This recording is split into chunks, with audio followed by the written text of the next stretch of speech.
اعوذ باللہ من الشیطان الرجیم بسم اللہ الرحمن الرحیم۔ السلام علیکم دوستوں، شہد میٹھا کیوں ہوتا ہے اور شہد میٹھا کیسے ہوتا ہے؟ آئیے دوستوں جانتے ہیں اس پیاری بات کو۔ حضور نبی کریم صلی اللہ علیہ وسلم کی مکھیوں سے گفتگو۔ آئیے دوستوں جانتے ہیں۔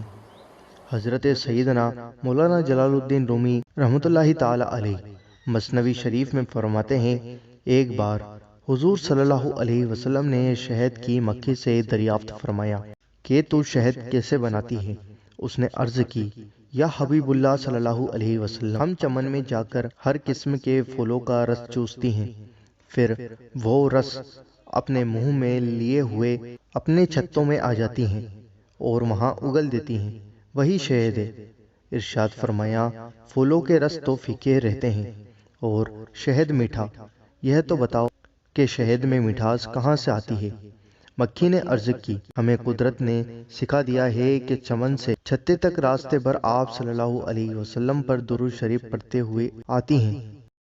شہد کی یہ لذت اور مٹھاس درود پاک ہی کی برکت سے ہے۔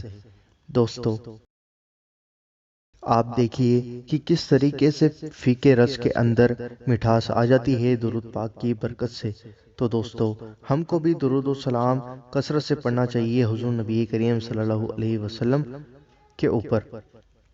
دوستو، درود پڑھنے کی بہت ساری فضیلتیں اور برکتیں ہیں۔ اگر درود شریف ہم روزانہ پڑھتے رہیں اور درود شریف کی کثرت ہم کرتے رہیں تو انشاءاللہ عز و جل ہمارے سارے کام اور جتنے بھی ہماری چیزیں ہیں، سب نیک جائز تمنائیں ہماری پوری ہوتی جائیں گی اور ہمارے جتنے بھی کام اٹکے ہوئے ہیں سب پورے ہو جائیں گے۔